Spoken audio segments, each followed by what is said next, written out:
ओम शांति।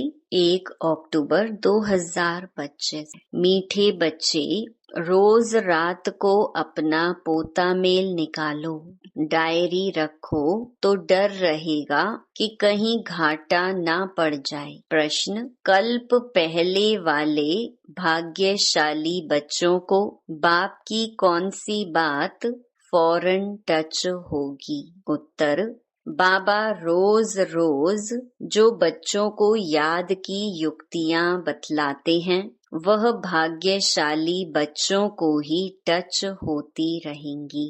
वह उन्हें फौरन अमल में लाएंगे। बाबा कहते, बच्चे कुछ टाइम एकांत में बगीचे में जाकर बैठो, बाबा से मीठी मीठी बातें करो, अपना चार्ट रखो तो उन्नति होती रहेगी।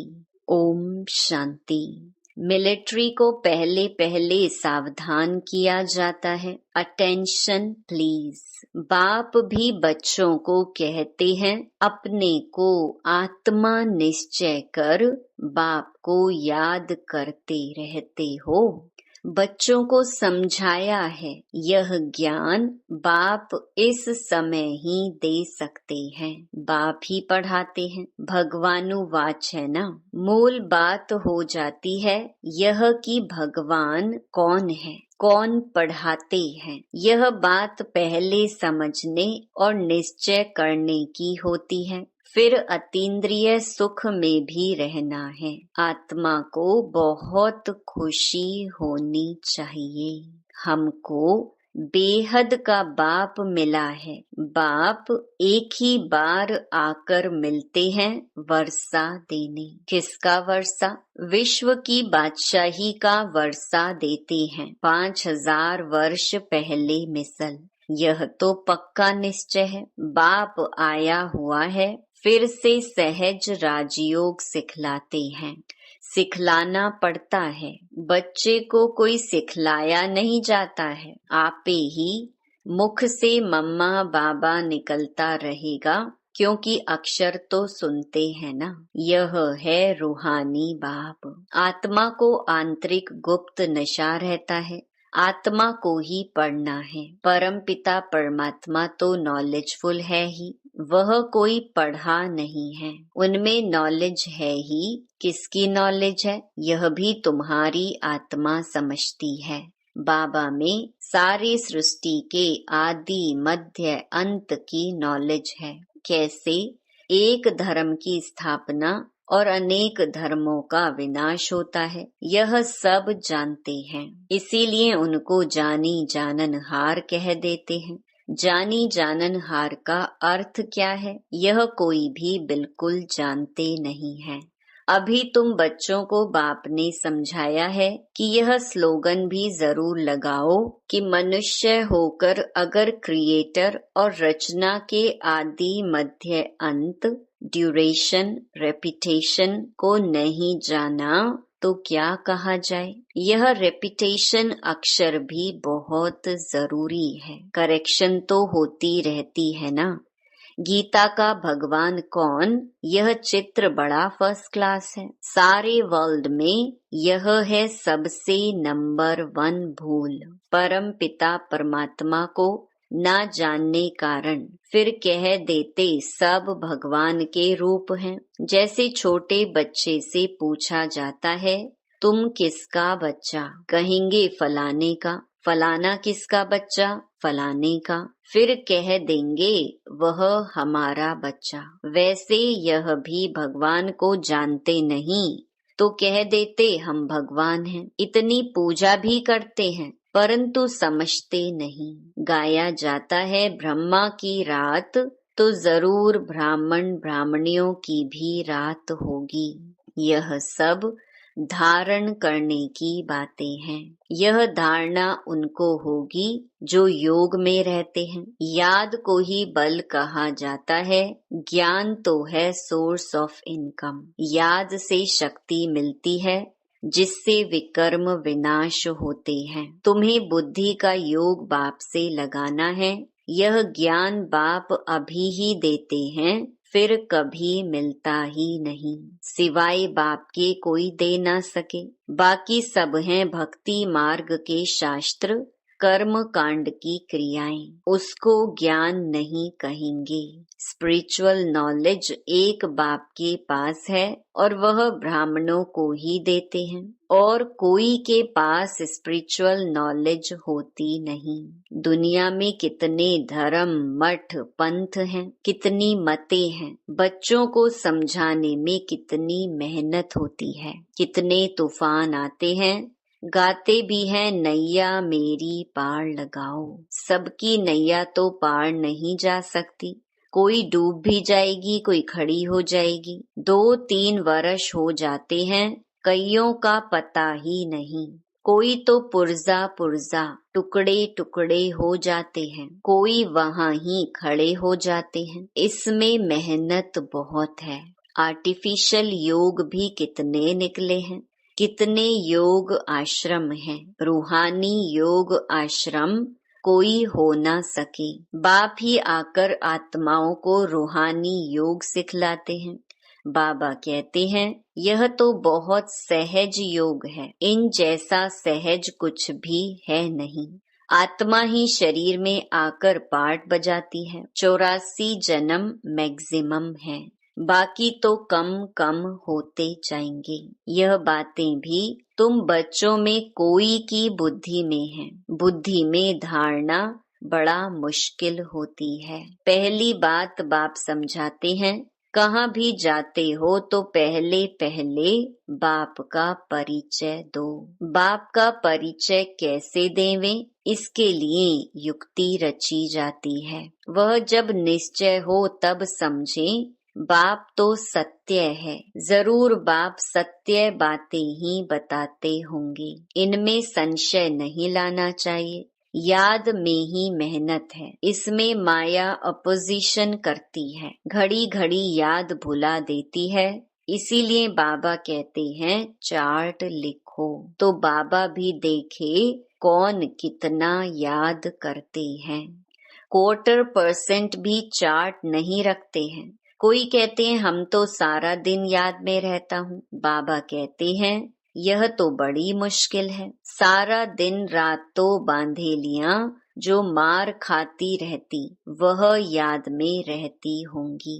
शिव बाबा कब इन संबंधियों से हम छूटेंगे। आत्मा पुकारती है, बाबा हम बंधन से कैसे छूटे। अगर कोई बहुत याद में रहते हैं तो बाबा को चार्ट भेजें। डायरेक्शन मिलते हैं, रोज रात को अपना पोता मेल निकालो, डायरी रखो। डायरी रखने से डर रहेगा हमारा घाटा ना निकल आए। बाबा देखेंगे तो क्या कहेंगे, इतने मोस्ट बिलवेड बाबा को इतना समय ही याद करते हो। लौकिक बाप को, स्त्री को तुम याद करते हो, मुझे इतना थोड़ा भी याद नहीं करते हो। चार्ट लिखो तो आप ही लज्जा आएगी। इस हालत में मैं पद पा नहीं सकूंगा। इसीलिए बाबा चार्ट पर जोर दे रहे हैं। बाप को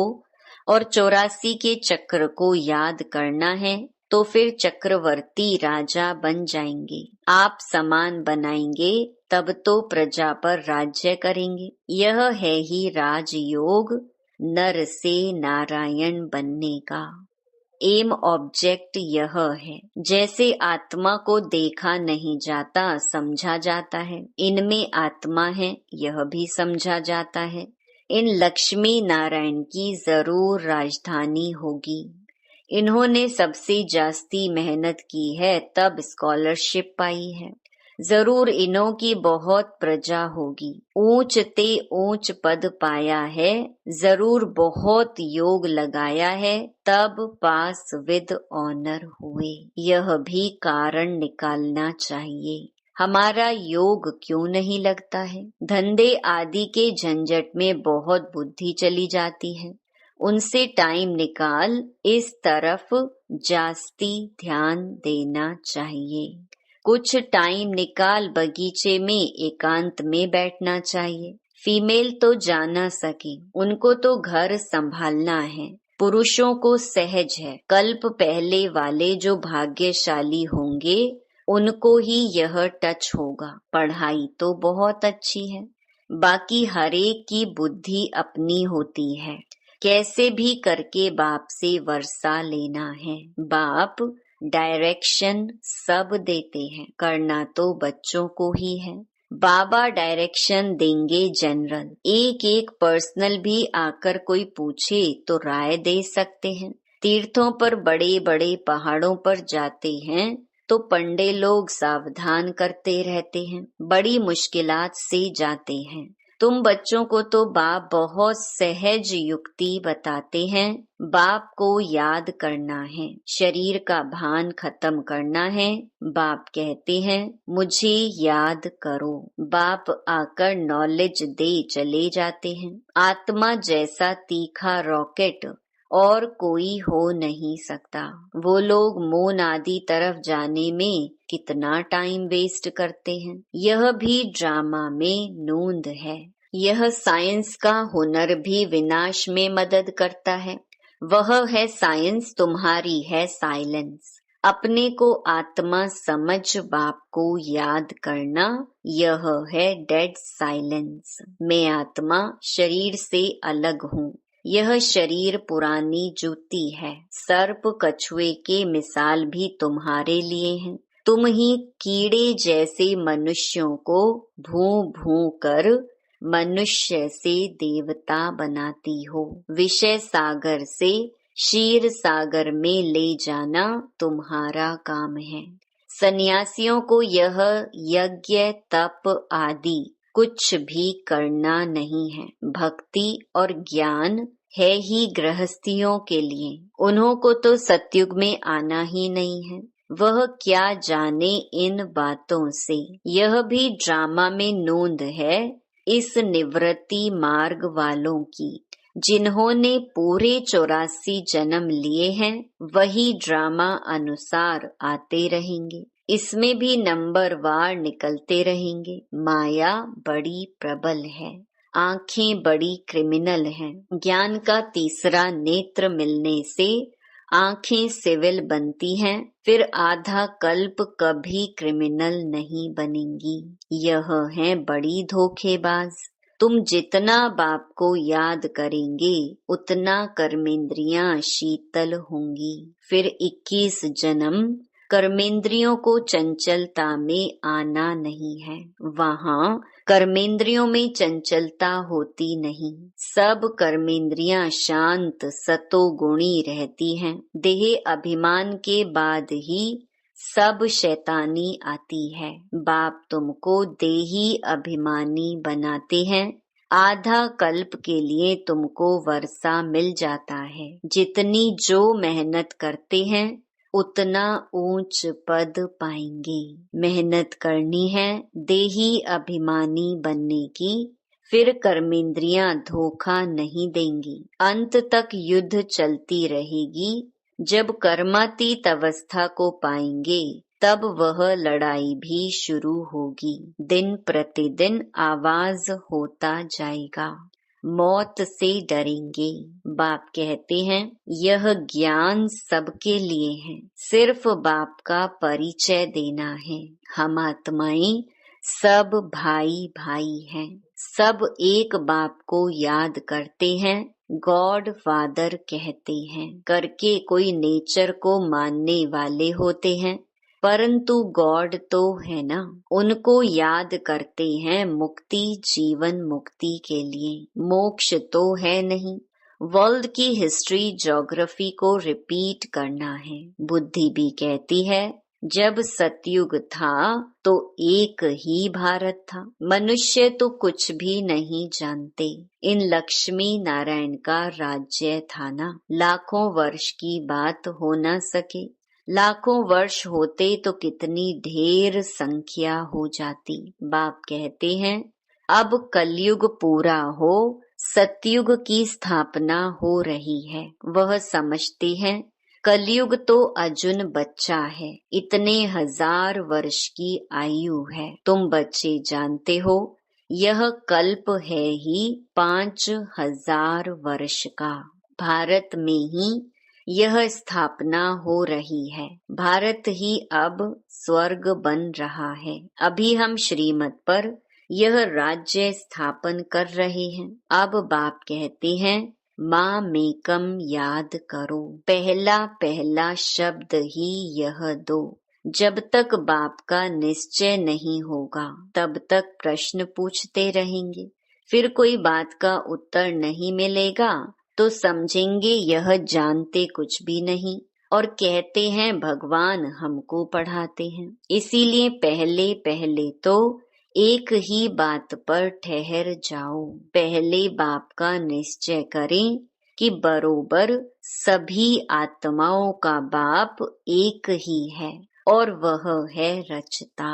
तो जरूर संगम पर ही आएंगे। बाप कहते हैं मैं युगे युगे नहीं कल्प के संगम युग पर आता हूँ। मैं हूँ ही नई सृष्टि का रचता। तो बीच में कैसे आऊंगा? मैं आता ही हूँ पुरानी और नई के बीच में। इनको पुरुषोत्तम संगम युग कहा जाता है। तुम पुरुषोत्तम भी यहाँ बनते हो। लक्ष्मी नारायण सबसे पुरुषोत्तम है। एम ऑब्जेक्ट कितनी सहज है। सबको बोलो यह स्थापना हो रही है। बाबा ने कहा है पुरुषोत्तम अक्षर जरूर डालो क्योंकि यहाँ तुम कनिष्ठ से पुरुषोत्तम बनते हो। ऐसी ऐसी मुख्य बातें भूलनी नहीं चाहिए और संवत की डेट भी जरूर लिखनी चाहिए। यहाँ तुम्हारी पहले से राजाई शुरू हो जाती है। औरों की राजाई पहले से नहीं होती। वह तो धर्म स्थापक आए तब उनके पीछे उनके धर्म की वृद्धि हो। करोड़ों बने तब राजाई चले।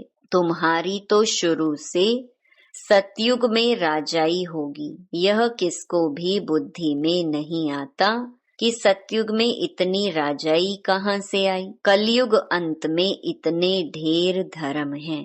फिर सतयुग में एक धर्म एक राज्य कैसे हुआ। कितने हीरे जवाहरों के महल हैं। भारत ऐसा था जिसको पैराडाइज कहते थे। 5000 वर्ष की बात है। लाखों वर्ष का हिसाब कहाँ से आया। मनुष्य कितने मूंझे हुए हैं। अब उनको कौन समझाए। वे समझते थोड़ी हैं कि हम आसुरी राज्य में हैं। इनकी देवताओं की तो महिमा सर्वगुण संपन्न है। इनमें 5 विकार नहीं है क्योंकि देही अभिमानी है। तो बाप कहते हैं मुख्य बात है याद की। 84 जन्म लेते लेते तुम पतित बने हो। अब फिर पवित्र बनना है। यह ड्रामा का चक्कर है। अच्छा मीठे मीठे सिकिलधे बच्चों प्रति माता पिता बाप दादा का याद प्यार और गुड मॉर्निंग। रूहानी बाप की रूहानी बच्चों को नमस्ते। धारणा के लिए मुख्य सार। पहला, ज्ञान के तीसरे नेत्र को धारण कर अपनी धोखेबाज आँखों को सिविल बनाना है। याद से ही कर्मेंद्रियां शीतल सतोगुणी बनेंगी। इसीलिए यही मेहनत करनी है। दूसरा, धंधे आदि से टाइम निकाल एकांत में जाकर याद में बैठना है। कारण देखना है कि हमारा योग क्यों नहीं लगता है। अपना चार्ट जरूर रखना है। वरदान, सहन शक्ति द्वारा अविनाशी और मधुर फल प्राप्त करने वाले सर्व के स्नेही भव। सहन करना मरना नहीं है, लेकिन सबके दिलों में स्नेह से जीना है। कैसा भी विरोधी हो, रावण से भी तेज हो, एक बार नहीं 10 बार सहन करना पड़े, फिर भी सहन शक्ति का फल अविनाशी और मधुर है। सिर्फ यह भावना नहीं रखो कि मैंने इतना सहन किया तो यह भी कुछ करे। अल्पकाल के फल की भावना नहीं रखो, रहम भाव रखो, यही है सेवा भाव। सेवा भाव वाले सर्व की कमजोरियों को समा लेते हैं, उनका सामना नहीं करते। स्लोगन, जो बीत चुका उसको भूल जाओ, बीती बातों से शिक्षा लेकर आगे के लिए सदा सावधान रहो। अव्यक्त इशारे, स्वयं और सर्व के प्रति मनसा द्वारा योग की शक्तियों का प्रयोग करो। जैसे बाप दादा को रहम आता है, ऐसे आप बच्चे भी मास्टर रहमदिल बन अपनी मनसा वृत्ति से वायुमंडल द्वारा आत्माओं को बाप द्वारा मिली हुई शक्तियां दो। जब थोड़े समय में सारे विश्व की सेवा संपन्न करनी है, तत्वों सहित सबको पावन बनाना है, तो मनसा द्वारा तीव्र गति से सेवा करो, योग की शक्तियों का प्रयोग करो। अच्छा, ओम शांति।